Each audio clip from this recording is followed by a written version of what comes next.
Almost $1 million gone. I know.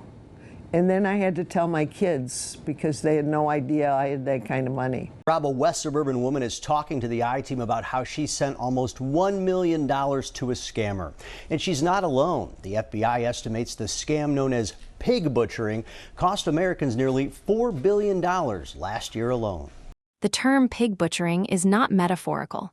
It describes the operational structure of the fraud with precision. The victim is identified. The victim is cultivated. The victim is fattened through incremental investment. And when the victim has nothing left to give, the victim is slaughtered. The language is brutal because the process is brutal. Erica Mask's husband died decades ago.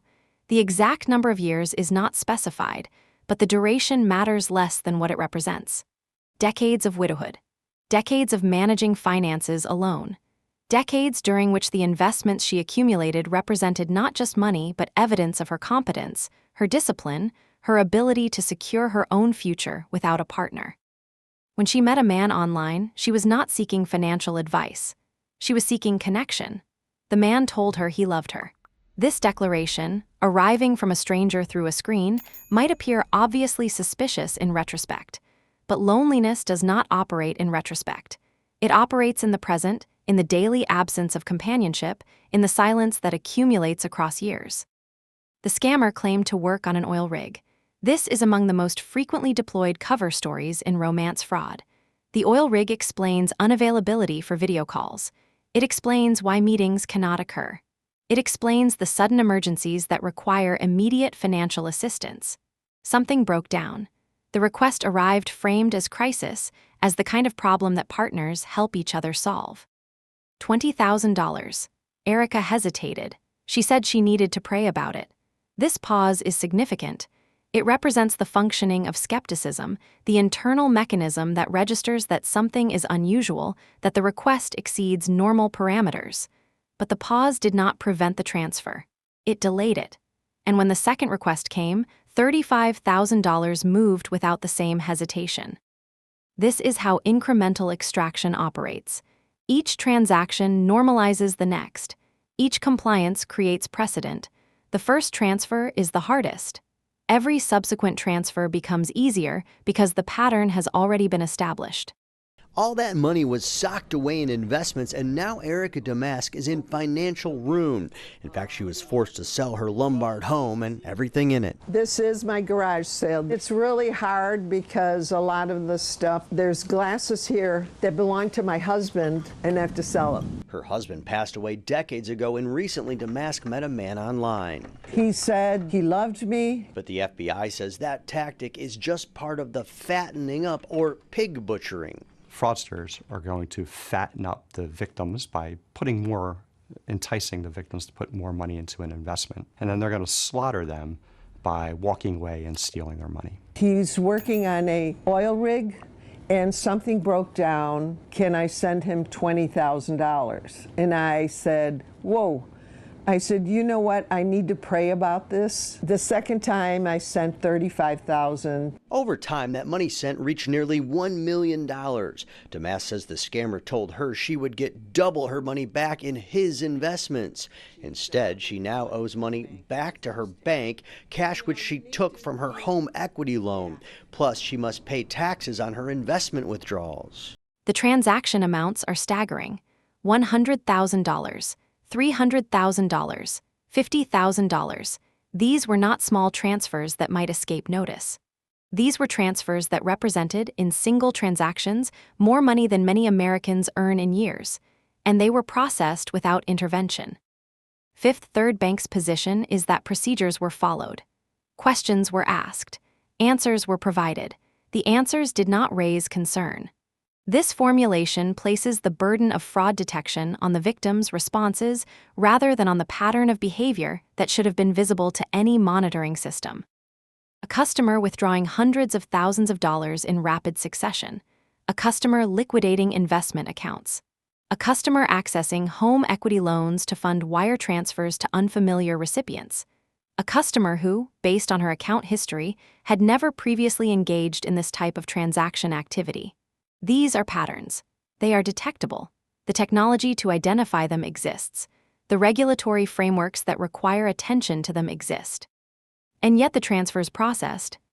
The FBI and Secret Service, upon reviewing the case, told Erica and her son that bankers should have spotted the unusual pattern. This is law enforcement acknowledging, after the fact, that the institutional safeguards failed. But acknowledgement does not constitute recovery. The money is gone. The fraud ecosystem extends beyond individual scammers. Interpol identifies human trafficking as integral to these operations. The people on the other end of the messages, the voices on the phones, the personalities cultivated to extract money from victims like Erica, are often themselves victims. They are trafficked into compounds, forced to execute scam scripts, punished if they refuse. The person who told Erica he loved her may have been operating under threat of violence. This does not diminish the harm done to Erica, but it complicates the moral landscape. The fraud is perpetrated by criminal organizations that exploit victims on both ends of the transaction. The widow in Lombard and the trafficking victim in Southeast Asia are both caught in a system designed to extract maximum value from human vulnerability.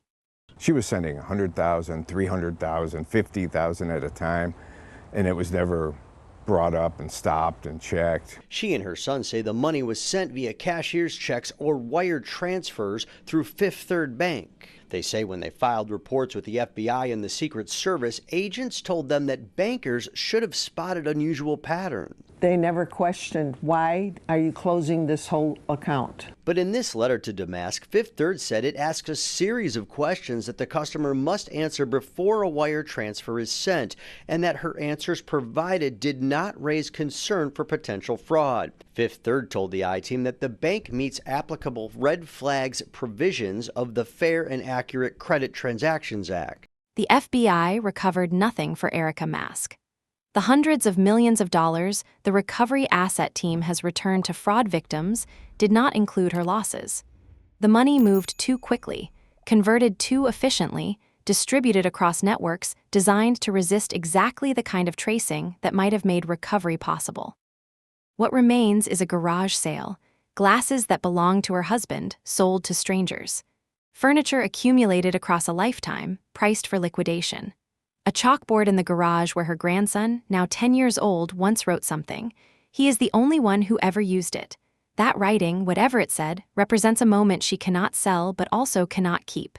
The house is gone. The chalkboard goes with it. Erica must now repay her home equity loan with money she does not have.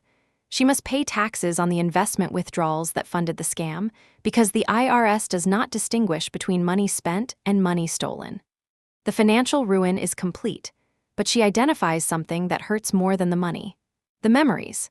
The objects that connected her to her husband, to her grandson, to the life she built across decades. She had to tell her children. They had no idea she had that kind of money. This revelation, forced by loss, inverts the privacy she had maintained. The savings she accumulated quietly are now publicly gone. The competence she demonstrated through accumulation is now publicly questioned. The scammer told her she would get double her money back. Instead, she got a garage sale and a chalkboard she cannot take with her. A lot of things are going to be gone. She is correct. Scammers are using human trafficking victims like this woman to carry out their crimes. And if you don't take part in it, you get punished very bad. The FBI says if you wire money or crypto, there's little chance you will get it back, but if you report it to the FBI quickly, there is some hope. Our recovery asset team has had tremendous success in the last several years and recovered hundreds of millions of dollars for victims of fraud. Authorities were unable to recover Damask's losses, but she says what hurts more is letting go of her home, furniture, and other longtime memories like this chalkboard built into the garage. And this is my grandson. He's the only one that ever wrote on there. I have a hard time with it because... You think about the memories? Yeah. A lot of things are going to be gone, and it's really hard.